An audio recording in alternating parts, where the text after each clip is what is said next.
बताया जाता है कि साल 1846 था और कैरेबियन सागर में समुद्री डाकुओं का दौर खत्म होने वाला था। सिर्फ सबसे क्रूर लोग ही बचे थे।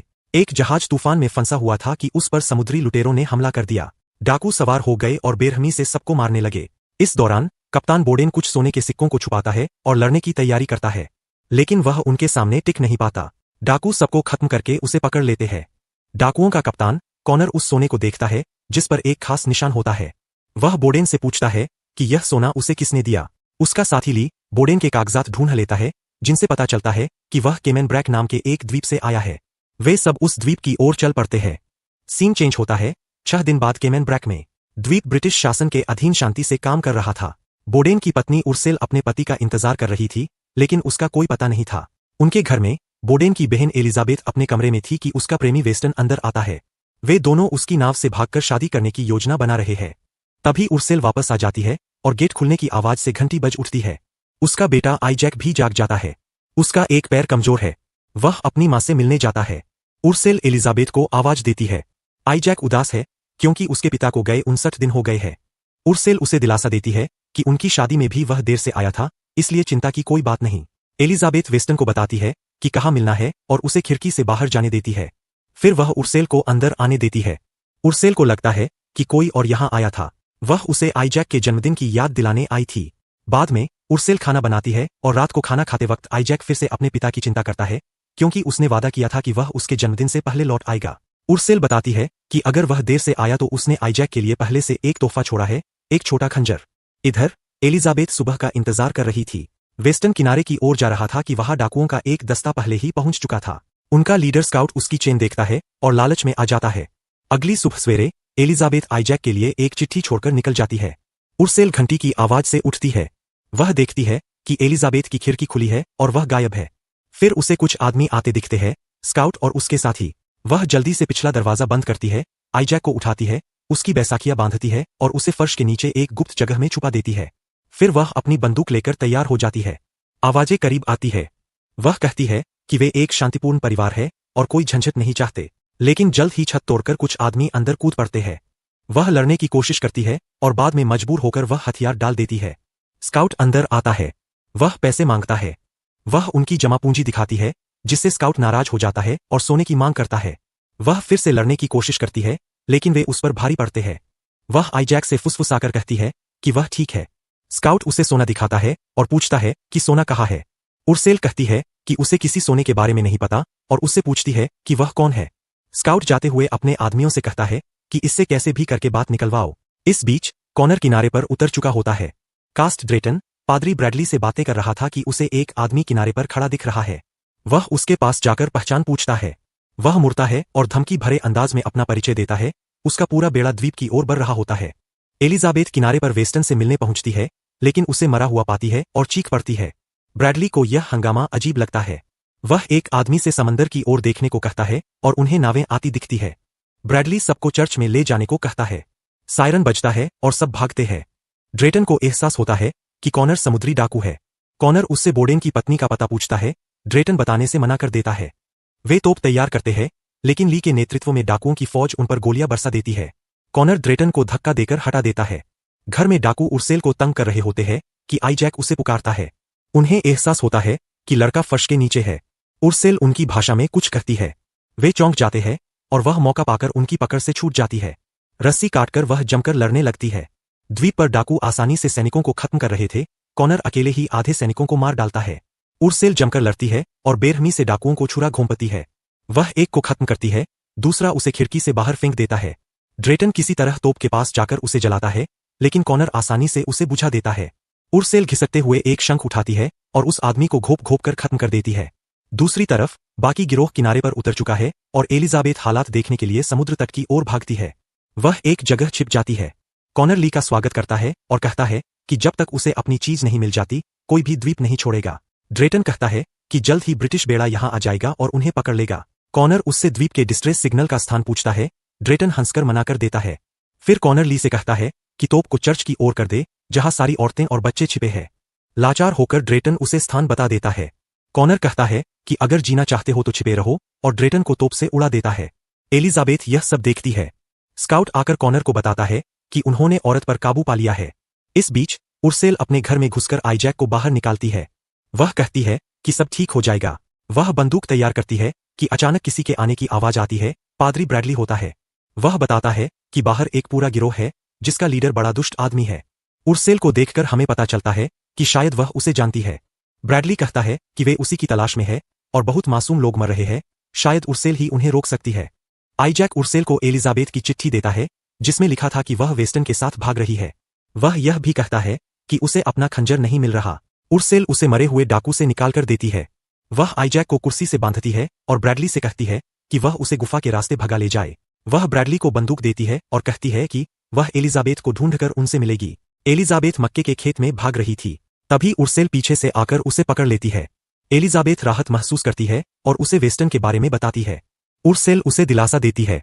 वह कहती है कि उसे खेत के पार का रास्ता पता है, उन्हें अभी चलना होगा। डाकू उर्सेल के घर में घुसते हैं और लाशें देखते हैं। ली स्काउट की खिल्ली उड़ाता है। एक डाकू कहता है कि यह काम अकेले नहीं किया जा सकता, उसकी मदद करने वाला कोई रहा होगा। ली कहता है कि वे उस औरत को नहीं जानते जिससे पाला पड़ा है। वह अपने आदमियों को इस बार उसे पकड़ने का सख्त आदेश देता है। कॉनर घर को देखते हुए रेत पर पैरों के निशान देखता है और समझ जाता है कि उर्सेल का एक बेटा है जो लंगड़ा है। जंगल में ब्रैडली और आईजैक को कुर्सी छोड़नी पड़ती है।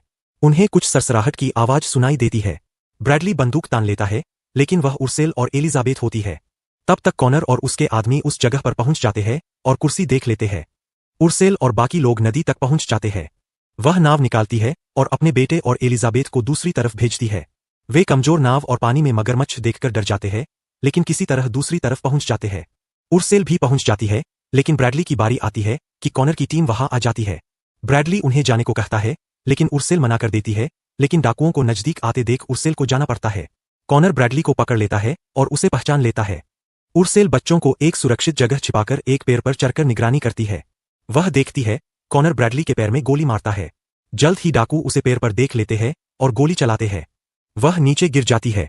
ब्रैडली कुछ डाकुओं को गोली मारता है, लेकिन खुद भी मारा जाता है। उर्सेल भाग निकलती है। कॉनर अपने आदमियों को गोली चलाने से रोकता है क्योंकि उसे उर्सेल जिंदा चाहिए। डाकू नदी में उतरते हैं, लेकिन मगरमच्छ उनमें से एक को खा जाता है। कुछ दूसरी तरफ पहुंचने में कामयाब हो जाते हैं। उर्सेल बच्चों को एक पेड़ के नीचे छिपाती है और डाकुओं को अपनी तरफ खींचती है। डाकू नदी से बाहर निकलते हैं। उर्सेल उन पर हमला करके कई डाकुओं को मार डालती है। कॉनर मगरमच्छ पर गोली चलाता है, जिसे घायल होकर मैगरमैक वापस चला जाता है। एक डाकू बच्चों को ढूंढ लेता है। आईजैक अपने खंजर के साथ सामने आ जाता है, लेकिन तभी उर्सेल पीछे से कूदकर उसे मार देती है। तभी कॉनर चिल्लाकर कहता है, ब्लडी मैरी। उर्सेल रुक जाती है। कॉनर कहता है कि काश उर्सेल का बेटा जानता कि उसकी मां असल में कौन है। वह कहता है उर्सेल के बेटी को असल डर उनसे नहीं, बल्कि उर्सेल से लगना चाहिए। वह उसे आत्मसमर्पण करने को कहता है, लेकिन वह एक डाकू का कटा सिर उसके पैरों पर फेंक देती है। तब वह उसके पति का नाम लेता है और कहता है कि उसकी जान की खातिर उसे हथियार डाल देने चाहिए। पति के बारे में सुनकर वह मान जाती है।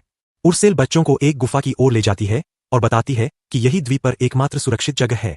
वे एक गुप्त रास्ते से गुफा में उतरते हैं। वहां वह एक गुप्त दरवाजा खोलती है। नीचे जाकर वह फावड़ा उठाती है और जमीन खोदने लगती है।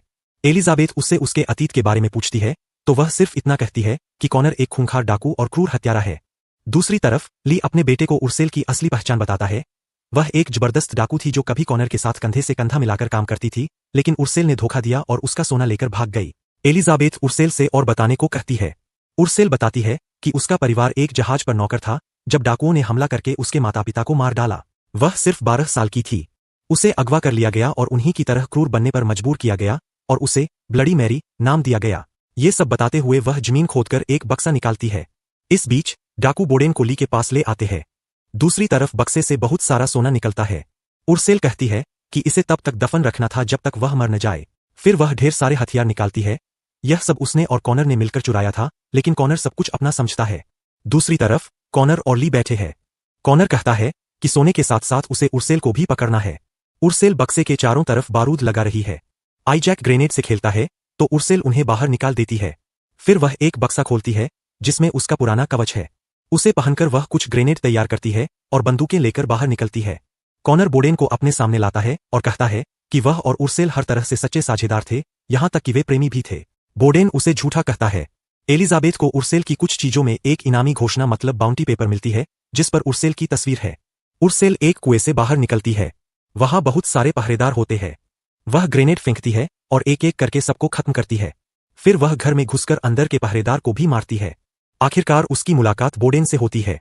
वह उससे बाकी सबके बारे में पूछता है। उर्सेल कहती है कि वो सब सेफ है। फिर वो उससे पूछता है कि कॉनर के साथ उसका अतीत क्या था। उर्सेल कहती है कि उसे बस उन दिनों कैसे भी करके सरवाइव करना था। बोडेन समझ जाता है और कहता है कि उन दोनों के बीच अतीत में क्या है, इससे उनके बीच कुछ नहीं बदलता। कॉनर अंदर आता है और बोडेन को अकेला पाता है। उधर उर्सेल कुएं के पास पकड़ी जाती है, लेकिन उसके पास ग्रेनेड है। वह सोने का बक्सा दिखाती है। बोडेन को छोड़ दिया जाता है। कॉनर उससे उसको दिए जाने वाले धोखे की बात छेड़ता है। उर्सेल कहती है कि उसने सिर्फ वही लिया जो उसका हक था। बातचीत बढ़ती है और बोडेन कॉनर पर हमला कर देता है। जमकर लड़ाई होती है। उर्सेल कई डाकुओं को मार देती है, लेकिन कॉनर बोडेन को मार डालता है और ली उर्सेल के पैर में गोली मार देता है। उर्सेल टूट जाती है। कॉनर उसके पास आकर पूछता है कि उसने धोखा क्यों दिया। वह कहती है कि उसे सोना लेकर चले जाना चाहिए था। कॉनर कहता है कि वह उसके सिर के इनाम के लिए आया है। तभी उर्सेल एक रस्सी में आग लगा देती है, जो सोने के बक्से तक जाती है। विस्फोट होता है। एलिजाबेथ उर्सेल के असली क्राइम रिकॉर्ड के बारे में पढ़ती है। उर्सेल नीचे आती है, घायल अवस्था में। ली का बेटा विस्फोट में मर जाता है। ली कॉनर से नाराज होता है और उसका और साथ देने को मना करता है, लेकिन कॉनर उसे मार देता है। वह बाकी डाकुओं को उर्सेल को मारने के इनाम का लालच देता है। एलिजाबेथ उर्सेल के घाव की मरहम पट्टी करती है। उर्सेल उन्हें बताती है कि बोडेन मर गया। वह कहती है कि उन्हें सुबह होने तक बचना है, ताकि वह धुआं जला सके, यानी डिस्ट्रेस सिग्नल दे सके। उनके पास एक नाव है और एलिजाबेथ और आईजैक को भागना होगा, जबकि वह डाकुओं से लड़ेगी। एलिजाबेथ कहती है कि वह उसे अकेले लड़ने नहीं देगी। वे मिलकर जाल बिछाते हैं। डाकू गुफा तक पहुंच जाते हैं। उर्सेल एलिजाबेथ और आईजैक को नाव की ओर भेजती है। वे जाते हैं, लेकिन स्काउट उन पर हमला कर देता है।